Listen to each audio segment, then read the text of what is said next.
You are Locked On Celtics Postcast, part of Locked On Sports Boston, on the Locked On Podcast Network. Your team every day.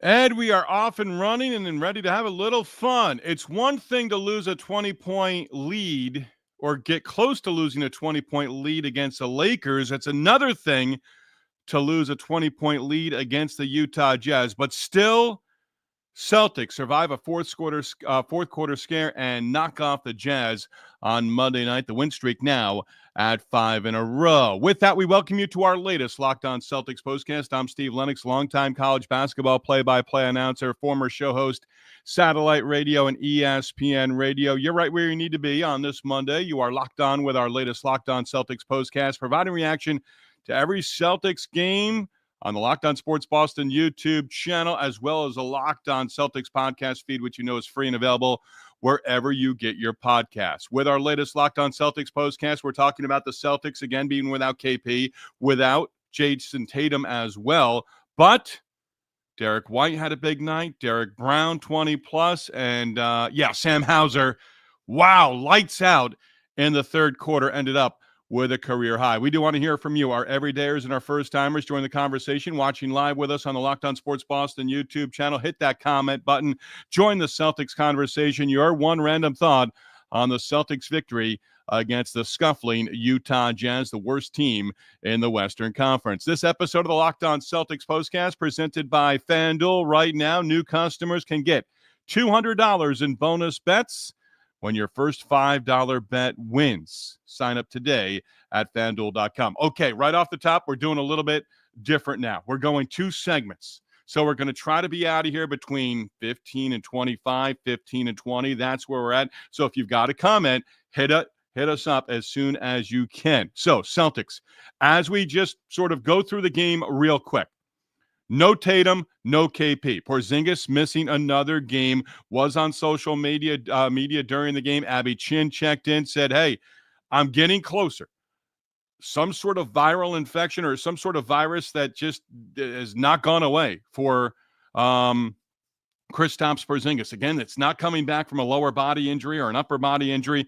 Just coming back. First quarter, Hauser and Kornet in the starting lineup for the first time together this season. Jrue Holiday scoring the first 5 points for the Celtics, had 7 in that first quarter. Celtics opened up 1 of 7 on the three-point line before Peyton Pritchard knocked one down, and then he went cold on the three-point line. Celtics up 1 after 1, 25-24, and Utah opened up the game 0 for 7 on the three-point line, just 1 of 9 in the second quarter as well. In the second quarter, nice play that I liked. Transition, Pritchard to Baylor Shireman to White on a 3. Torrey Craig knocked down what was his second 3 of the game. Celtics up 33-31. Pritchard just 1 of 8, 1 of 6 on the three-point line in the first half. Celtics extended the lead in the second quarter. Little 5-0 run to go up by 7. Derrick Whtie got the crowd into it. White, great move on Walker Kessler, who ended up backing down and falling down and tripping. And White knocked down a 3. Brian Scalabrine, NBC Sports Boston, saying that, Kessler kind of got mixed up and tripped up by his own teammate. But the Celtics led by 9, up by 6 at the half. John Collins, kind of a brutal start to the game overall. Hey, Collins, a guy I've liked over the years. Him and Colin Sexton. Utah's playing for one of the top picks, maybe the top pick. They are playing for the top pick in this June's draft, and that could be the young guy Cooper Flagg from Duke University. But they've got some pieces on their team. Now, Collins had a dreadful start. Looked like he knocked down a 3 in the third quarter, but it was ruled a 2. So he was 0 for 9 on threes, ended up with a double-double. But the Celtics, 14 lead changes, 6 ties in the first 24 minutes. Hauser and Pritchard combining to go just 2 for 12 on three-pointers for the Celtics in the first half. That was just brutal. But you know what? Sam Hauser, terrific for the Celtics, as Sam Hauser gave us this. This is what you'll be talking about. Hauser was just outstanding in the Celtics' third quarter. Hauser knocked down a 3, his 4th of the quarter, and the Celtics up by 13. So they had breathing room, and they continued to extend the lead in the third quarter. When it was all said and done, Hauser, 7 threes for the quarter, and he knocked down his 8th of the game in the final minute of the third, ended up with 23 points for the quarter, had 28 through the first 3 quarters. He was 1 of 6 on threes in the first half. I mentioned that along with Pritchard. But through 3 quarters, 8 of 16, 7 threes for Hauser in that third quarter. That was outstanding. Celtics led by as many as 24 in the third. Up by 21, 90-69 going to the fourth quarter. Up by 20 or more after 3 for the 18th time this season and for the 4th straight home game. Jazz, though, opened up the fourth quarter on an 11-2 run, got it down to 12, and they weren't done. Joe Mazzulla going with Derrick White, Torrey Craig, Peyton Pritchard, Neemias Queta, and Shireman on the floor to start the fourth quarter. And I think I'm not going inside the head of Joe Mazzulla, but as Utah got back into the game, and they did get back into the game, got it down to 6, I was thinking Joe Mazzulla's perhaps thought process was don't start Brown at the start of the fourth quarter. If they can keep it 15 or higher, then Brown might not have seen the floor in the fourth quarter. Well, Brown did see the floor in that fourth quarter, and he had maybe one of the best dunks of the season. Had it against Walker Kessler, which was late in the game, and the Celtics end up winning the game. Hey, Utah tied it up. This isn't the Lakers from the other night where they got it down to 4 on a couple of occasions in the fourth quarter. Utah actually tied the game up at 103 on Kessler's basket. Brown hit a free throw, missed on the second. Holiday offensive rebound, White to Holiday, corner 3 for Drew Holiday. That extended the lead to 4. Jazz an empty trip. White missed on a 3. Celtics up 3. Brown to the rim and the dunk against Kessler. That made it 5. Then a steal by Holiday. Hauser knocked down a 3. Celtics up 8. Drew Carter, I thought maybe just a little premature, said dagger. Well, Collier knocked down a 3 to make it a 4-point game once again, but the Celtics do prevail. Do not win by 20 or 10 or more, but end up winning by a score of 114-108, outscored 39-24 by the Utah Jazz in that fourth quarter. To the comments we go. Fat Man checking in first. Sam Hauser. Yeah, it's what we're talking about. He just turned the court into 1940s London, raining down shots like the Blitz. Ooh.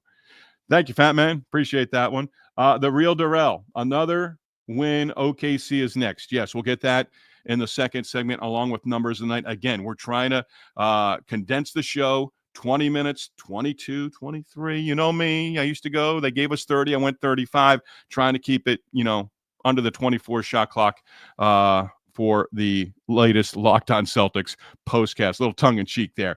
PK Tattoos. This went from the most boring game of the season to an exciting win. Hauser was amazing. Brown, very inconsistent. Drew, defense, incredible. Everyone else was just kind of there. You know what, PK Tattoos?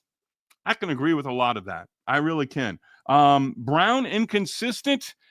I was struggling to come up with a word, actually, PK Tattoos, as just before we're about to go live with our latest Locked On Celtics postcast.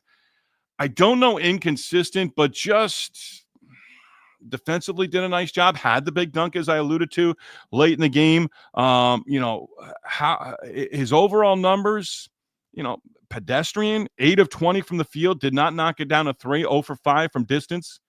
Ended up with 26 points, 8 rebounds, 7 assists, 3 steals, and a block. So, again, it's one of those maybe where we're taking Brown, on occasion, Jayson Tatum for granted with just how good they are, perhaps. But the way Hauser was going in that third quarter, that Hauser was the big man of the game. And Drew Hauser within the Celtics victory, just terrific with his overall line. And, was hitting, just knocking them down and had a couple of bad misses in the fourth quarter. He really did. Michael Austin checking in. What kind of illness is bothering KP for him to miss all these 6 games? Yeah, 6 games in a row, 7 of 8. I just mentioned it a brief time ago. He actually, he for the Lakers game, he was on social media. I'm playing, didn't play, right? Close. I mean, this was a bad one, and not only, and I've said this in the previous couple of shows. This non-COVID illness, if he comes back on Wednesday, he's not going to be at 100%. He's going to be winded. You wonder about his conditioning. Last time he played, the road loss against the Detroit Pistons.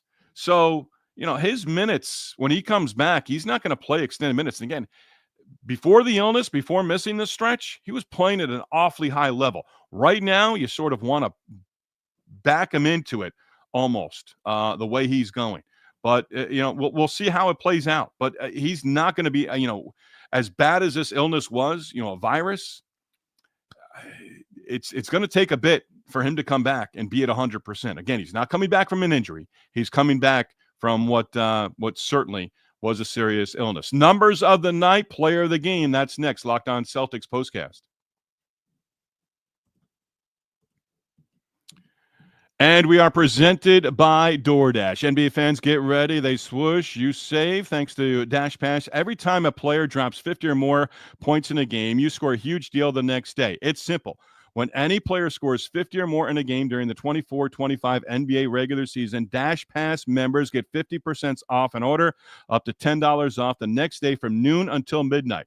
Here are a few ways you can take advantage of this deal. Game time feast. After an epic 50-point performance by an NBA player, celebrate by ordering wings, pizza, or burgers from your favorite spot delivered straight to your door.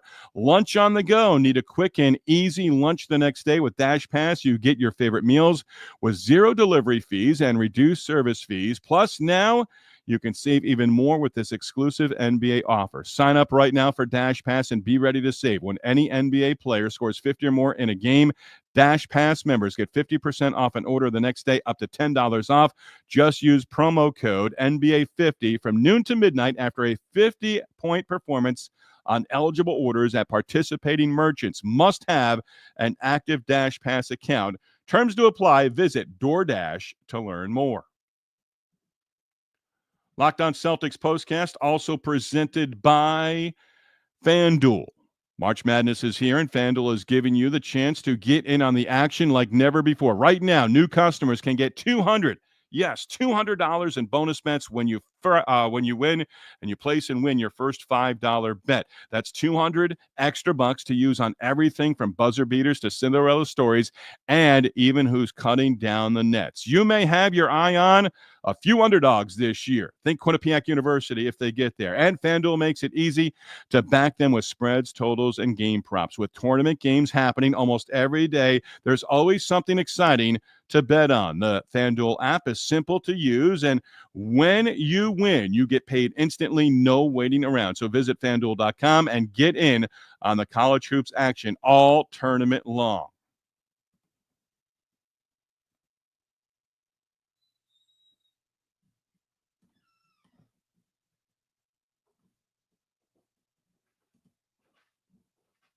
Time to reveal where the game was won or lost. It's the turning point.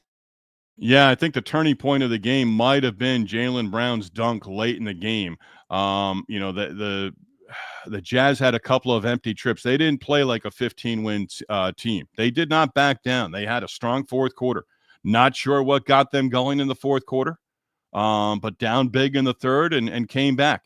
Kessler, again, the bucket to tie the game at 103. Brown, 1 out of 2. That's the turning point of the game right there. Brown hit the first free throw, missed the second after a timeout. Holiday offensive rebound. White finding Holiday in the corner. He knocked down the 3, up 4, and the Celtics did not trail again, as that basically was a 4-point trip down the floor with the one free throw from Brown and the three-pointer from Jrue Holiday as well. So the Celtics pick up the victory again with the win. Celtics, season 9, 29 games over 500. OKC next, we get to that. Time to reveal where the game was won. This is the Locked On Player of the Game. Getting new production elements here, and I got to hit the right button, right? Producer, host, there we go. Player of the game, come on, let's go. Drew. Sam Hauser, 11 of 23 overall, 9 of 19 on the three-point line, 2 of 2 at the free throw line. Did have 6 rebounds, 3 on the offensive end. 33 points for Sam Hauser, a new career high without Tatum and KP in the lineup. And again, as we saw the other day, Pritchard off the bench, career high. White in the same game. First time ever that two NBA teammates went for 40 or more in a game and both knocking down 9 or more threes as well. Tonight, it's Hauser. Again, 3-point line. Hauser knocking down 3 threes. Celtics had 18, so we had half. Hit half the total. Celtics were 34% on the line. As we get into our numbers of the night in just a moment, back to the comment section we go. Fat man, my fantasy team is in shambles. LOL. I need KP soon. Also need Derrick White with the 3 blocks. Fat man, I'm going to give you a true confession. All right? I've been banned for life from fantasy sports. That was way back from like 2002, 2003. When I was working in minor league baseball, they say, hey, why don't you take a fantasy team for the baseball season? Sure, why not? I'll do it for the first time. Man, I had trade requests. I had guys who were in my starting lineup who were, out with season-ending injuries, and they just, quote-unquote, tongue-in-cheek banned me for life. Fat man, as I always say to fantasy league players, wish you all the best. I have no control of what your fantasy team guys can do. Hey, you got KP and Derrick White? Yeah, but you need KP in the lineup. I understand that. JB plus 17, Hauser plus 13. Yeah. Thought that the fourth quarter, the way things played out, the way Utah got back into the game and tied it up. Again, the other night, Lakers within striking distance. Lost LeBron James. And it's, after the other night, I didn't just push it to the side. We had a couple of folks with us on the Locked On Sports Boston YouTube channel commenting of, hey, you got to kind of worry here about losing fourth quarter leads and big leads, up by 20 or more.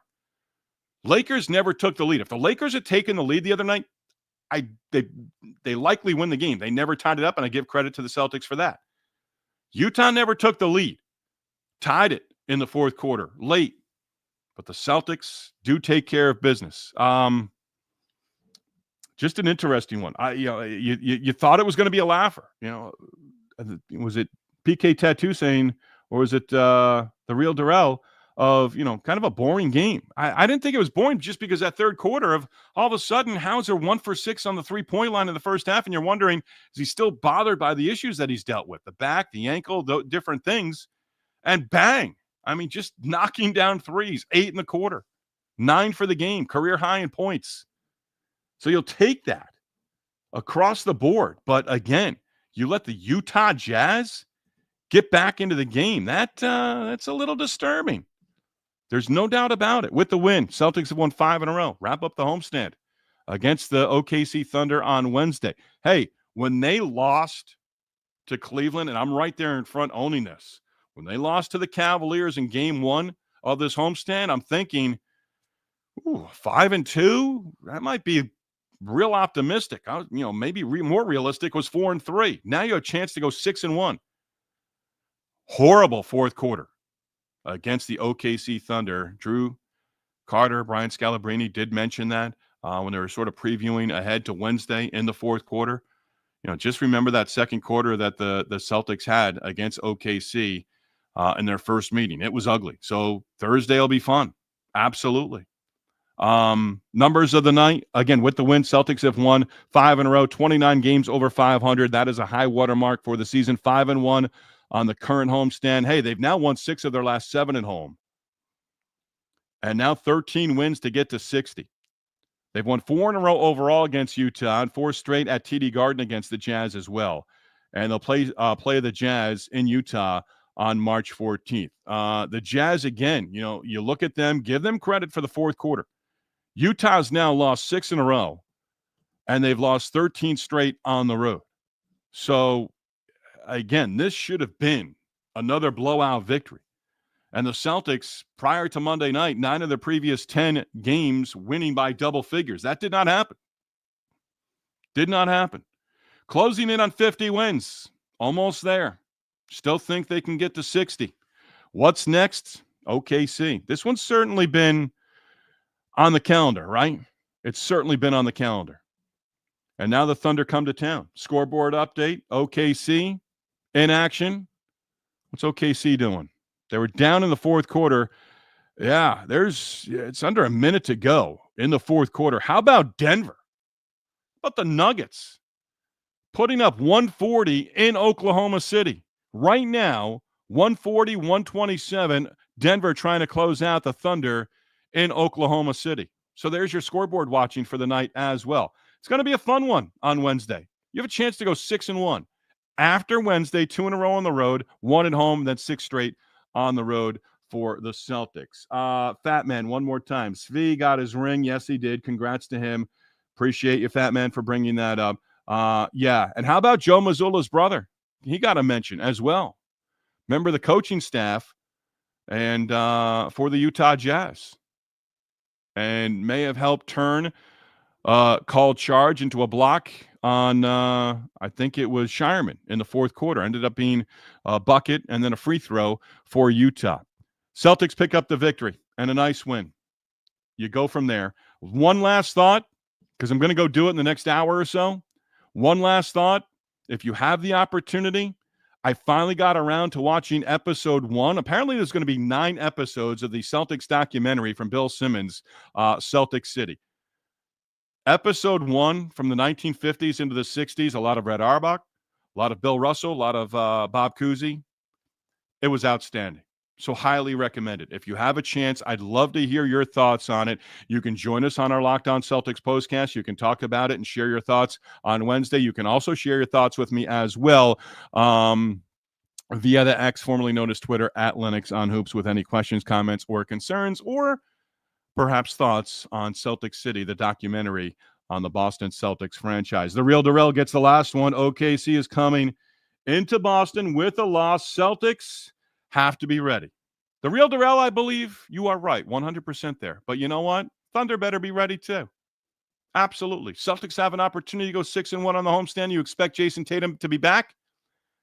You hope they're as close to 100% as possible, and you hope you're pulling out of Wednesday night with a victory at TD Garden and a 6-1 homestand. That would be terrific for the Celtics with all the road games they have coming up. That's it for us. Locked On Sports Boston, number one place to hang out immediately after every game. We tip our cap to you. We tip our cap to the sponsors as well, DoorDash and FanDuel. Again, Locked On Sports, number one place to hang out immediately after every game. Locked On Sports, your team, your Celtics, every day.